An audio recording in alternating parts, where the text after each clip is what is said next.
ये जो सवाल बोल रहे हैं ये पैटर्न रीजनिंग में भी आता है। रीजनिंग में जो लेसन है वन डायग्राम उसमें भी आता है। हमने तुम लोग को वन डायग्राम पढ़ाया भी, पर उस समय ये टाइप नहीं पढ़ाया था क्योंकि ये टाइप हम मैथ में ही पढ़ाते हैं। पर बुक अगर लगाओगे तो वन डायग्राम में मिलेगा ये।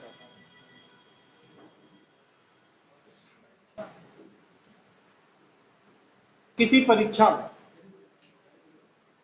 60%, 60 बोला है 60,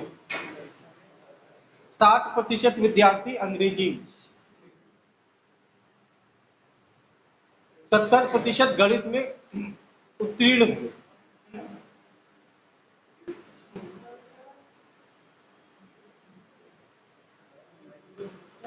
60% अंग्रेजी में और 70% गणित में उत्तीर्ण हुए। उत्तीर्ण हुए मतलब पास हुआ। यहां तक ठीक है। 20% विद्यार्थी दोनों ही विषयों में फेल हुए। 20% विद्यार्थी दोनों ही विषयों में फेल हुए।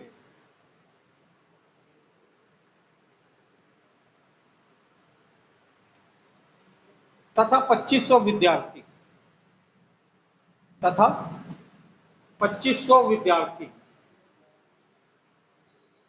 दोनों विषयों में उत्तीर्ण हुए। तथा 2500 विद्यार्थी दोनों विषयों में उत्तीर्ण हुए।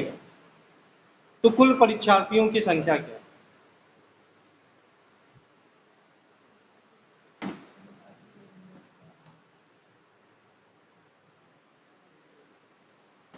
इसलिए थोड़ा सा ध्यान से समझिए।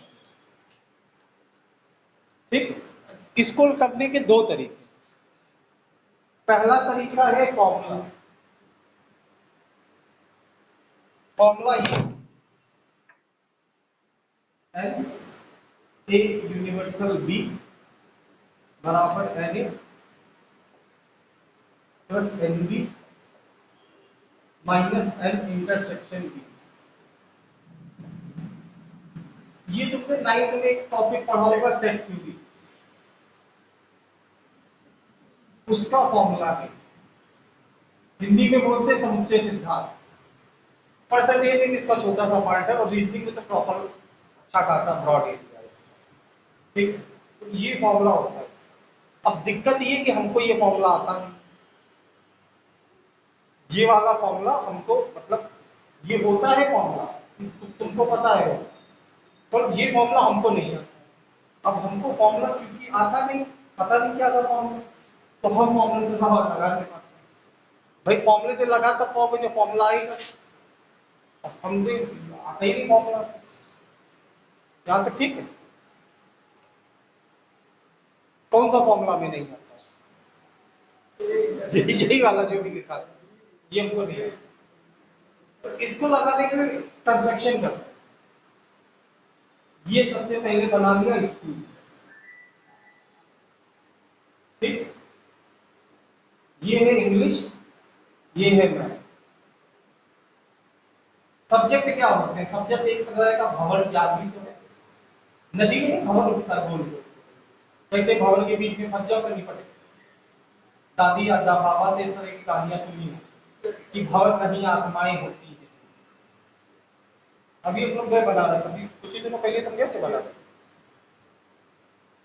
अभी आधे महीने हुए। वहां से गंगा जल लिया। मतलब ये नहीं होता हरिद्वार जाओ तो गंगा जल ले आओ, ऋषिकेश से गंगा जल ले आओ, संगम से गंगा जल ले आओ, गोदावरी कावेरी से गंगा जल ले आओ।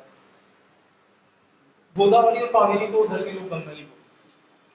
दक्षिण की गंगा सुना भी होगा, जीएस में पढ़ा भी होगा। हम जाके बनारस से एकदम साफ साफ।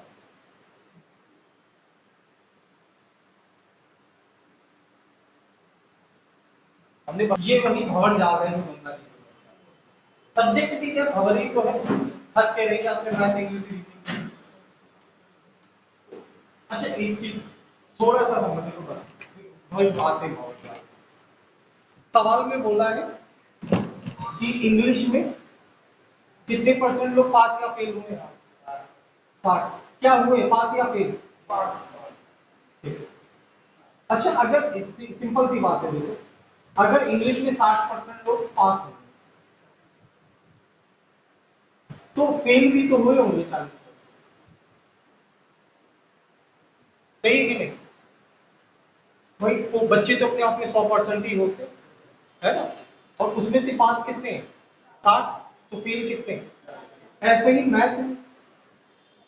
मैथ में पास कितने? 70। और तो फेल कितने? सबसे जो जरूरी लाइन होती है क्वेश्चन वो होती है कि बोथ के लिए क्या दिया। सवाल में दिया है दोनों ही विषयों में, दोनों ही विषयों में 20% लोग,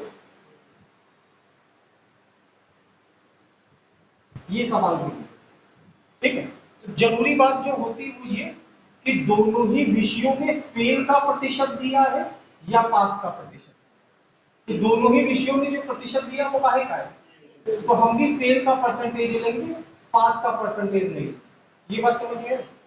यहां पे ये भी दे सकते थे कि दोनों ही विषयों में 20% लोग पास हुए। अगर ये दिया होता दोनों ही विषयों में 20% लोग पास हुए तो पास का परसेंटेज, ठीक है। मतलब क्वेश्चन की जो की लाइन है वो ये है, सबसे खास लाइन पूरे सवाल की ये है कि दोनों ही विषयों में जो लोग दिए हैं, ठीक है, वो फेल के लिए दिए हैं या पास के लिए। अगर फेल के लिए दिए तो फेल का परसेंटेज, अगर यहाँ पास के लिए दिए होते तो पास का परसेंटेज।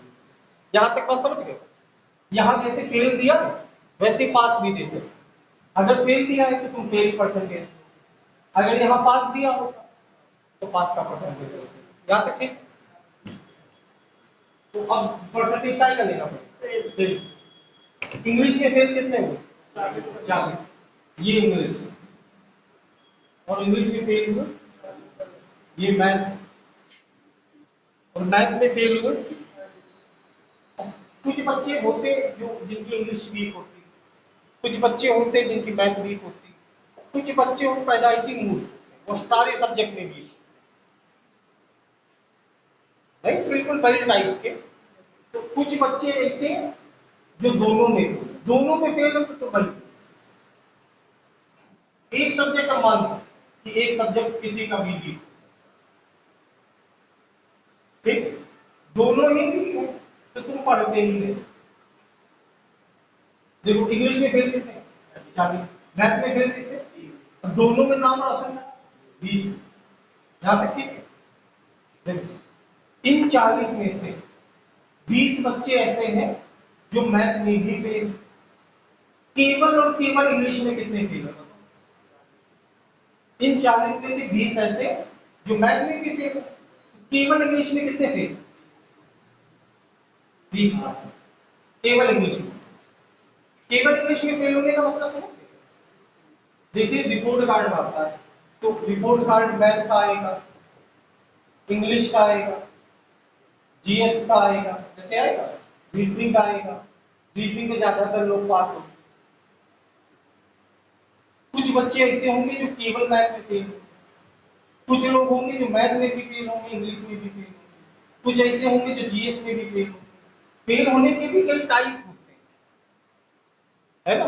जैसे हाई स्कूल में 5 6 सब्जेक्ट, एक बच्चा ही 4 सब्जेक्ट में फेल, एक बच्चा एक सब्जेक्ट में फेल, तो जो एक सब्जेक्ट में फेल है वो 4 सब्जेक्ट में फेल वाले इस बच्चे के सामने अकड़ के खड़ा हो कि हम तो केवल एक ही में फेल है ना, तुम तो लुटिया ही तो बोल रहे। फेल होने के भी टाइप होते हैं। तो 20% ऐसे हैं जो दोनों में फेल, कितने में से? 40 में, 40 में से 20 ऐसे हैं जो दोनों में फेल।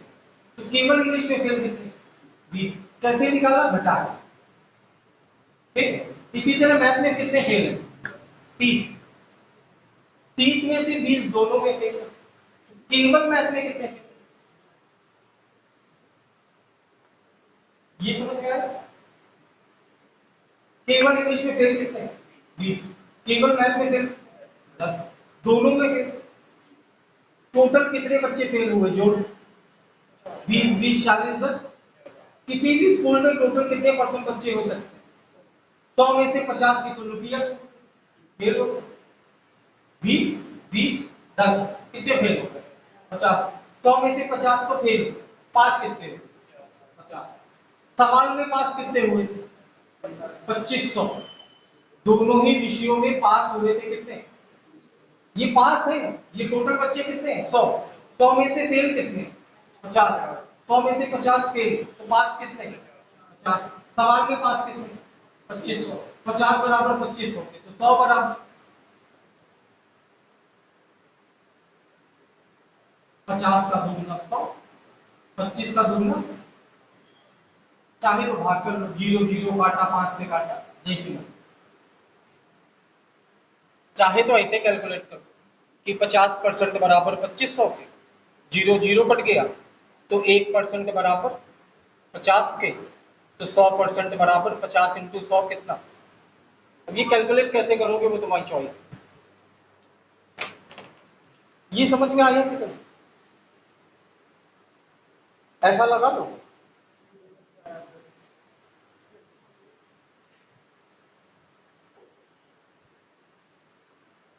इसमें भी बड़े टाइप होते हैं। पहले एक सवाल ऐसा लगा दो फिर उनके टाइप पे आते।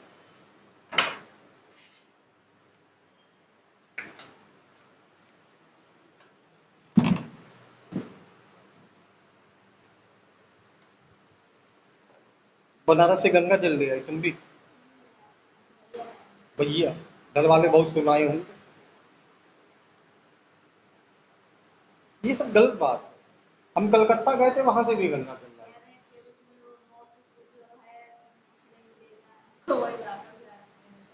अब एक बार ले गया, एक बार डालने जाएगा।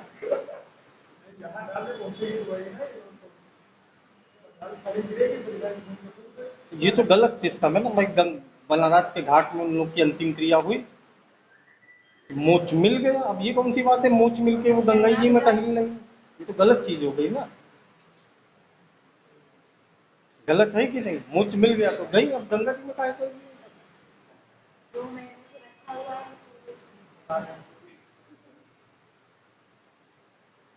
कल हम तुम्हारे ले जाएंगे यार गंगा जी। तुम वैसे भी टीका ही का लगाए रही तो तुम्हारे कुछ होना नहीं।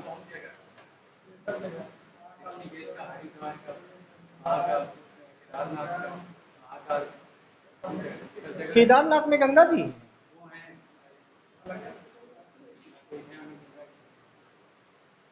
केदारनाथ में गंगा जी थोड़ी है।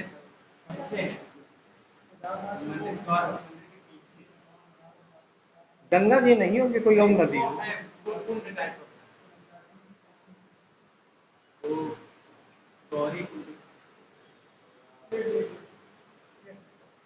गए हो केदारनाथ के? काली है ही।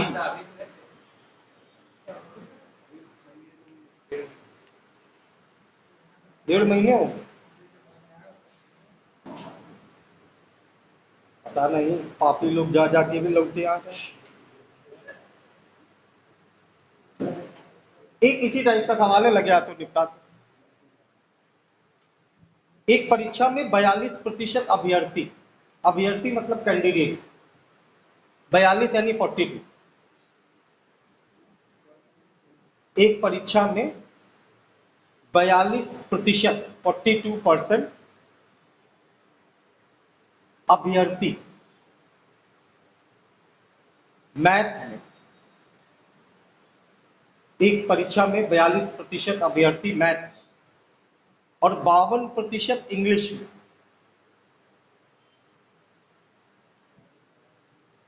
और 52% अभ्यर्थी इंग्लिश में फेल हुए।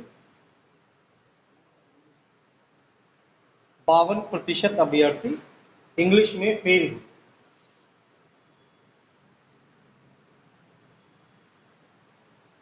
यदि 17% अभ्यर्थी, यदि 17% अभ्यर्थी दोनों विषयों में फेल हुए, यदि 17% अभ्यर्थी दोनों विषयों में फेल हुए हों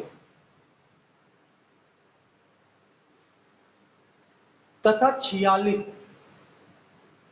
अभ्यर्थी 46 यदि 46 अभ्यर्थी दोनों विषयों में पास हुए तो कुल अभ्यर्थियों की संख्या क्या है? 46 अभ्यर्थी दोनों विषयों में पास हुए हों तो कुल अभ्यर्थियों की संख्या क्या है, मतलब टोटल नंबर ऑफ कैंडिडेट बताना है। तुमको भी बिटिया इंग्लिश ही पढ़नी है ना, इंग्लिश ही पढ़नी है ना, तो अगले हफ्ते से इंग्लिश ही करते हैं शाम को।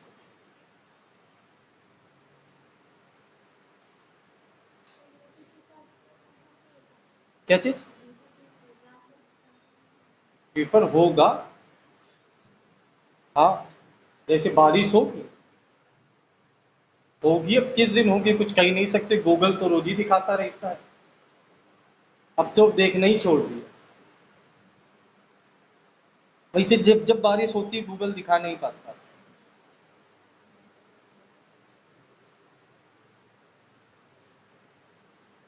सितंबर तक हो पाएगा ये पेपर, हमें नहीं लगता इससे पहले होगा।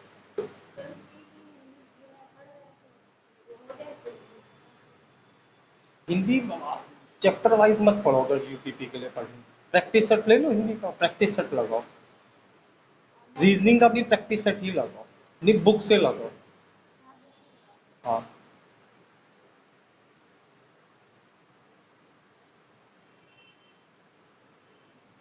जो कायदे से सब्जेक्ट पढ़ने पड़ते हैं वो मैथ और जीएस, इनको कायदे से पढ़ना पड़ता है। इंग्लिश भी फिर कायदे से पढ़नी पड़ती है अगर पढ़ो।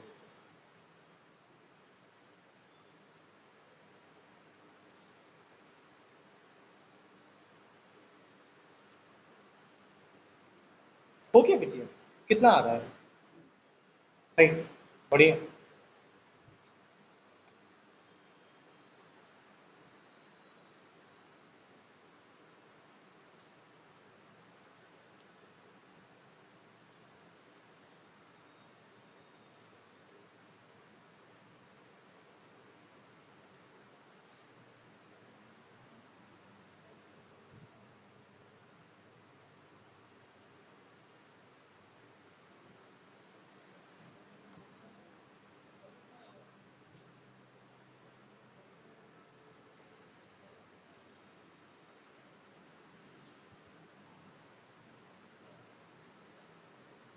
बोला कि इंग्लिश में मैथ में फेल हुए कितने?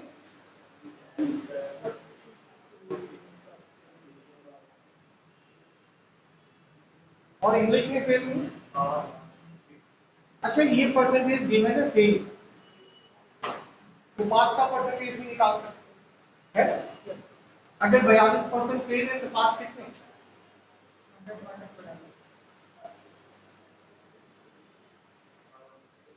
और अगर 52 फेल है तो पास कितने? लेकिन जो बात दोनों के लिए थी, दोनों के, वो इस सवाल में फेल पे ही थी कि दोनों ही विषयों में फेल हुए कितने परसेंट? 17%। तो इसमें फेल के लिए ही तो दी है बात, तो पास से मेरा पड़ेगा, ठीक। फेल के लिए ही क्वेश्चन काउंट,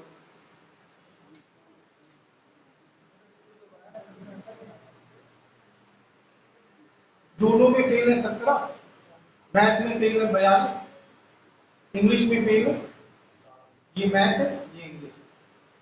तो मैथ में फेल है 42, 42 में से 17 ऐसे थे दोनों में, केवल मैथ में कितने होगा क्या?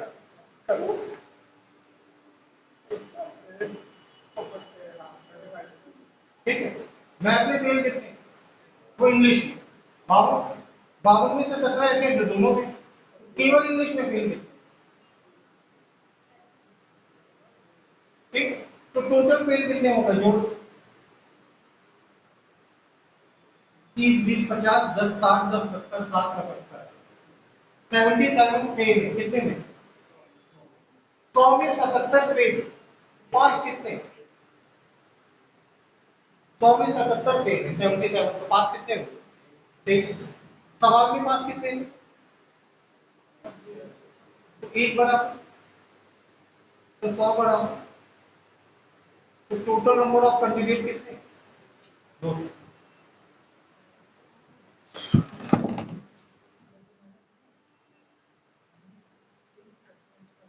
इसी मेथड से किया है बिटिया,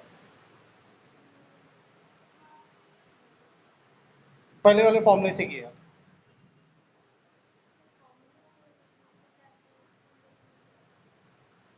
एक्चुअली ऐसे करने से होता ये है कि इसमें और भी सवाल थोड़ा बहुत घुमा के पूछता है, तो जब घुमा के पूछता है तो इस मेथड से हम लोग घूमते नहीं। अच्छा,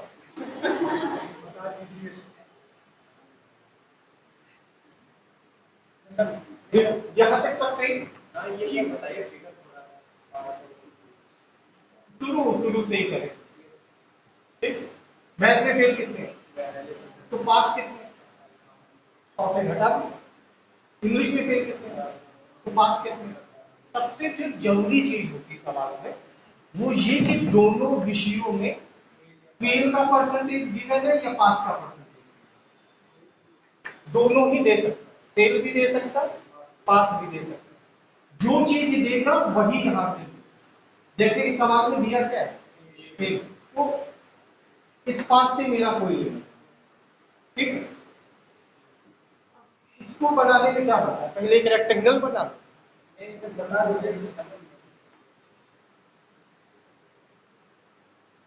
स्कूल का खर्चा बढ़ा, फिर एक स्कूल तैयार करे, कितनी मेहनत से बनता है ये स्कूल। ये है मैथ, ये है इंग्लिश। कुछ बच्चे ऐसे हैं जो दोनों में फेल है, वो कितने हैं? केवल मैथ में फेल है कितने, केवल इंग्लिश नहीं, इंग्लिश में फेल है कितने, तो 42 में से 17 ऐसे हैं जो दोनों में फेल। सिर्फ मैथ में फेल कितने, 42 में 17 घटा दिया तो सिर्फ मैथ में फेल कितने, 25। ऐसे 52 में से 17 ऐसे जो दोनों में फेल, तो केवल इंग्लिश में फेल है कितने, 52 में 17 घटा दिए। अब इनको जोड़ो,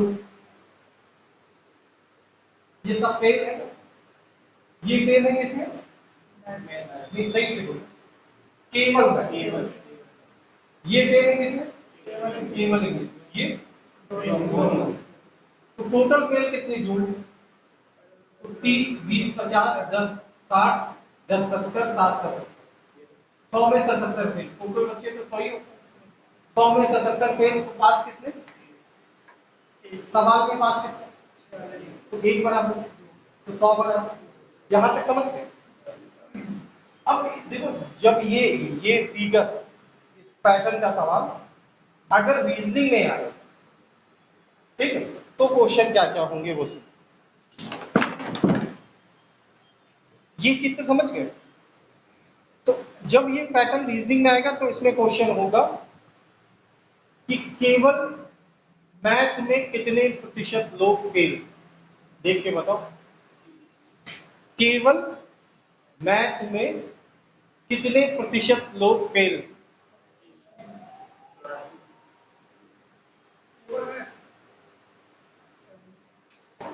केवल मैथ में कितने प्रतिशत लोग फेल,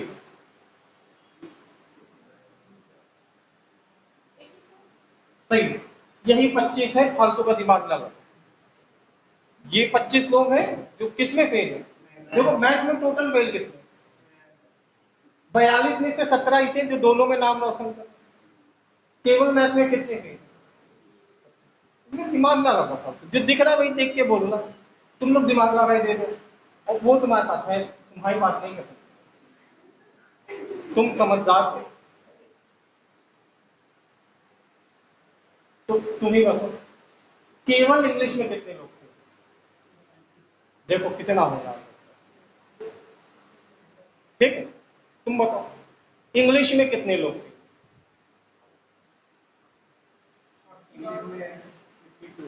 हाँ सही है, इंग्लिश में 52 फेल है, और केवल इंग्लिश में, दोनों बातों में अंतर है, समझ रहे हो ना।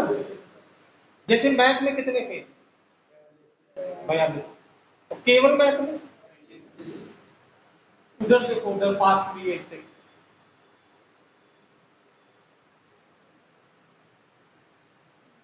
देख लिया ऊपर, देख लिया।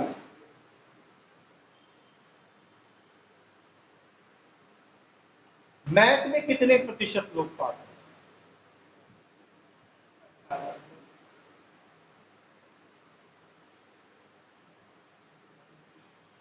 58 है और ऊपर ही लिखा होगा।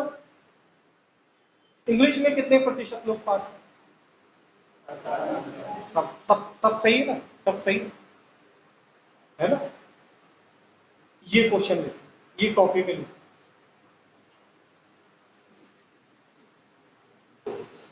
इसी सवाल में आके जो मिडिल स्टम्प है वो भर जाता है, तो ये लिख लो, मिडिल स्टम्प बचा के। शायद नहीं, उखड़ ही जाएगा। हाँ, केवल मैथ में कितने प्रतिशत लोग पास हैं? हाँ, केवल मैथ में कितने प्रतिशत लोग पास हैं?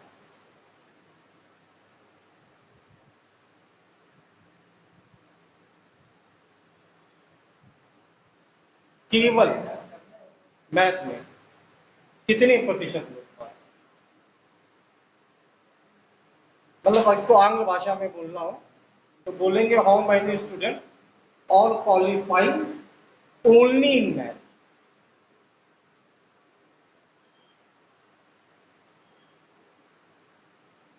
केवल मैथ में कितने प्रतिशत लोग पास हैं?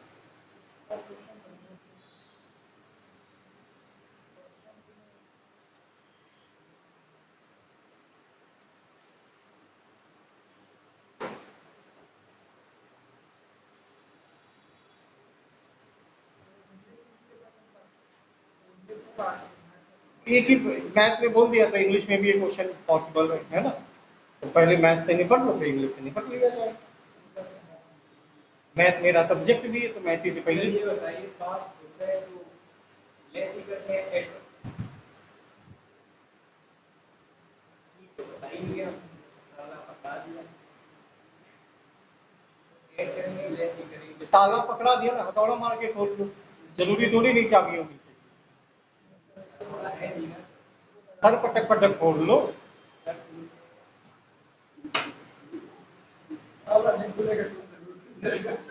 अरे कुछ तो खुलेगा। ललित भैया चले गए, नहीं तो वो बायो पढ़ा देते कि देखो ये वाले न्यूरॉन्स हैं, ये मस्तिष्क में डायरेक्ट जुड़े होते हैं, यहाँ पे ये हीमोग्लोबिन है, दिखा देते हैं वो लाइव प्रोजेक्शन हो जाता।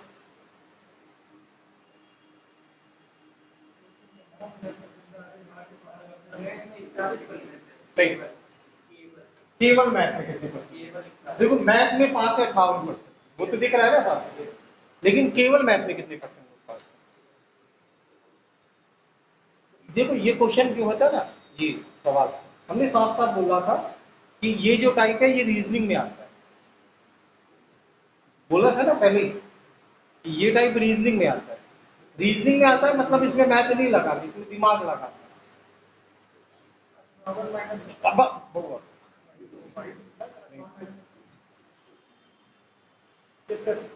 तुम दिमाग दिमाग नहीं लगा। इसमें करना ये होता है, बड़ा सिंपल सा है, बड़ी सिंपल सा लॉजिक। केवल मैथ में कितने परसेंट लोग फेल? 25 है। ये 25 केवल किसमें फेल है? यानी ये 25 के 25 केवल किसमें पास होंगे? इंग्लिश में। अगर ये 25% लोग केवल मैथ में फेल हैं, अगर ये 25% केवल मैथ में फेल है, तो ये 25% केवल इंग्लिश में पास हो। उसी तरह ये 35% किसमें फेल है? अगर ये केवल इंग्लिश में फेल है तो ये केवल मैथ में पास भी होंगे। केवल में फेल दो ही सब्जेक्ट है, इंग्लिश और मैथ। अगर कोई बच्चा केवल इंग्लिश में फेल तो वो 100% मैथ में पास हो। दो सब्जेक्ट हैं केवल, एक मैथ है एक इंग्लिश है, और एक बच्चा ऐसा है मान लो भैया केवल इंग्लिश में फेल है, इंग्लिश में फेल है केवल, यानी मैथ में से झंडा गाड़ा है ना। केवल इंग्लिश में फेल होने का क्या मतलब हुआ, तुम मैथ में पास हो। तो ये 35% लोग केवल किसमें फेल? इंग्लिश में। तो यही 35% लोग केवल मैथ में पास। बात समझ गए? ये 35% लोग फेल हैं किसमें? केवल इंग्लिश में। अगर ये केवल इंग्लिश में फेल है मतलब ये 35% केवल मैथ में पास। यही 35 आंसर है। पूछा है परसेंटेज मैथ का, और आंसर कहां से देना है? इंग्लिश में। तभी रीजनिंग मतलब मैथ है ना। अब कर लो, समझ पाए हो कि नहीं? नहीं? अच्छा बताओ, इंग्लिश में टोटल फेल कितने? 52। सही है। केवल इंग्लिश में फेल कितने? 35। केवल इंग्लिश में फेल का मतलब क्या हुआ? कि ये दूसरे वाले सब्जेक्ट में पास होंगे ना। दो ही सब्जेक्ट है, दो ही सब्जेक्ट है, और एक में आप फेल हो गए तो दूसरे में पास नहीं हो। इंग्लिश में टोटल फेल कितने? 52। केवल इंग्लिश में फेल कितने? 35। केवल इंग्लिश में फेल होने का मतलब क्या होता है? कि मैथ में वो लोग पास होंगे।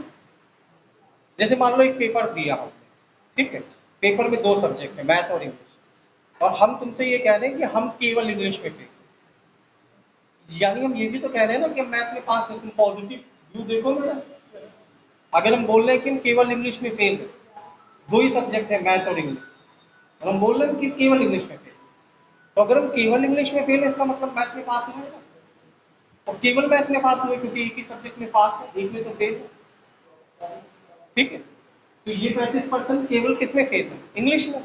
यानी यही 35% लोग पास किसमें होंगे? मैथ। उसी तरह ये 25% लोग फेल है किसमें? केवल मैथ। केवल मैथ में फेल है तो ये 25% केवल इंग्लिश में पास है। ठीक है, तो लिख लिख लो ये दोनों का आंसर। यहीं पे गलती होती। लल्ला समझ गए? अरे तुम तो होनहार हुई। चलो तीन चार, तुम बुरा मानोगे कि उनको कैसे होनहार कह दिया हमारे देखते हुए। चलो तो तुम भी आंसर दो। अरे नहीं, तुम तो बिल्कुल जीजा बने जा रहे हो। कहीं ना हम खाना नहीं खाए, हमसे पहले पूछा नहीं। कल हमको ठंडी रोटियां मिली।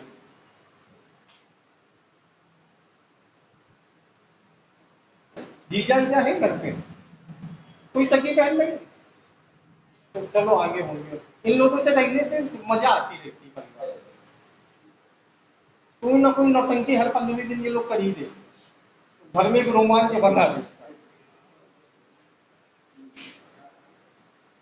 बिना जीजा और फूफा के लाइफ बड़ी बोरिंग हो जाए। इसे चाची लोग कवर करे रहती हैं, लेकिन फिर भी इन लोग के बिना बड़ी बोरिंग लाइफ।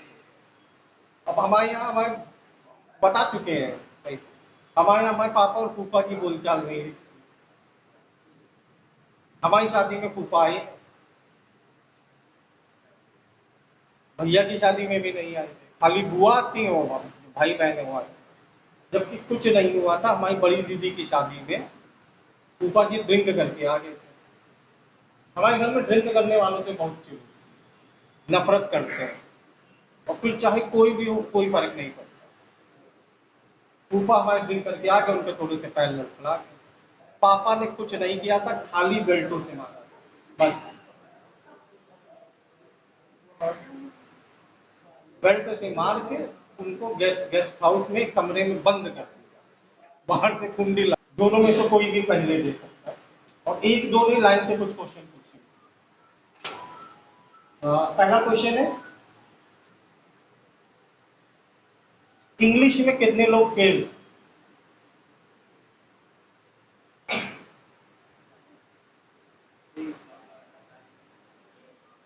इंग्लिश में कितने लोग फेल? 25। भाई मुक्का मार लेते हो तो दो ही थे। सेवा कर दो पूरी, हाँ दे दो देखो। तो अच्छा तुम मारो, तुम्हारा दोस्त है ना, तुम मारो। कहां से लल्ला देख के 25 बोल रहे हो? इंग्लिश में कितने लोग फेल है पूछा है। ये मैथ लिखा, अगर आंखें चल रही हो, उल्लू वाली आंखें लगवा के जो बैठे हो। इंग्लिश पूछा, इंग्लिश, इंग्लिश में कितने लोग फेल? बउआ वो केवल इंग्लिश में फेल। इंग्लिश में कितने लोग फेल? 52। सही दे रहा था। इंग्लिश में टोटल कितने फेल? जब केवल इंग्लिश बोलेंगे तब पैंतीस। ठीक है, जैसे मैथ में कितने फेल, केवल मैथ में। और ऐसे ही अगर पास में पूछे, पास मैथ में कितने लोग पास हैं और केवल मैथ में कितने पास हैं, तो फिर इधर क्यों होगा, ये वाले 35 लोग इंग्लिश में केवल फेल, केवल इंग्लिश में फेल है, दैट्स व्हाई मैथ में पास। ठीक है, तो अगर क्वेश्चन ये हो कि केवल मैथ में कितने प्रतिशत लोग पास, तो 35। इधर से देख के बताओ, इंग्लिश, वैसे केवल इंग्लिश में कितने परसेंट लोग पास हैं, तो 25। अंतर समझ रहे हो सवाल में। ये सर स्ट्रक्चर पास होने का कोई मतलब नहीं है अगर जैसा स्ट्रक्चर होगा ये दोनों चीजें ही होंगी, दोनों पास का बनाना है। देखो देखो हमें मालूम था कोई ना कोई ऐसी बेवकूफ आना, हर क्लास में एक तो बेवकूफ होते, इसमें कोई नई बात नहीं।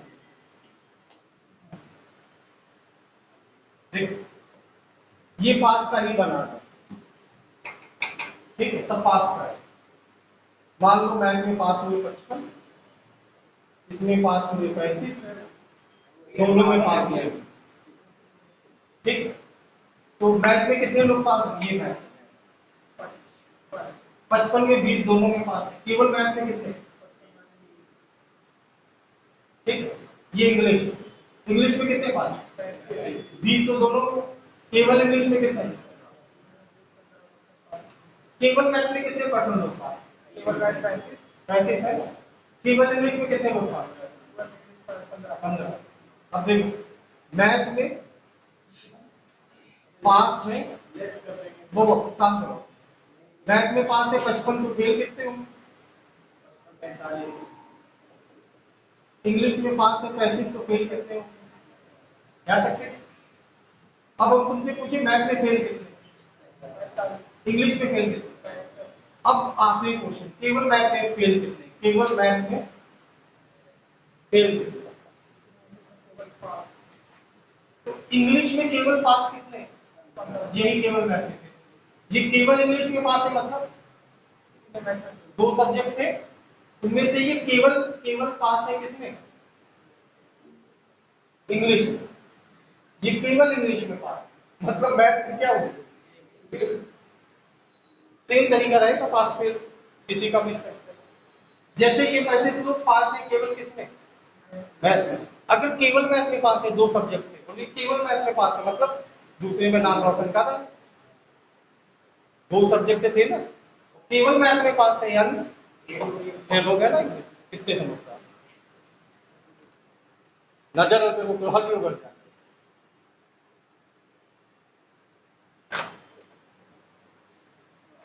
सीरियस कह रहे तुम लोग, हंसी भी ले, तारीफ भी नहीं कर सकते, बताओ।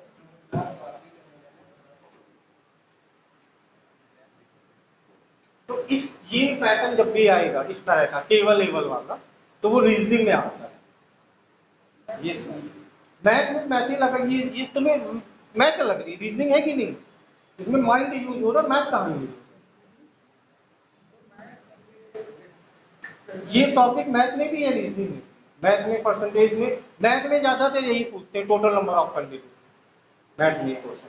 और जब ये क्वेश्चन रीजनिंग में आता है तो केवल लगा लगा के पूछते हैं, केवल के चक्कर में लंका लग जाता।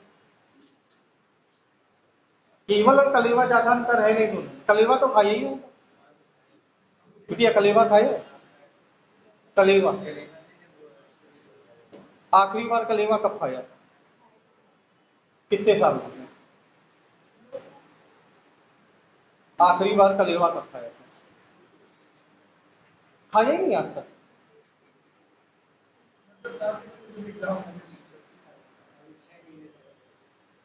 तुम समझदार हो, तुम बताओ आखिरी बार कलेवा कब खाया, क्या अब लोग बैठाते नहीं, आखिरी बार कलेवा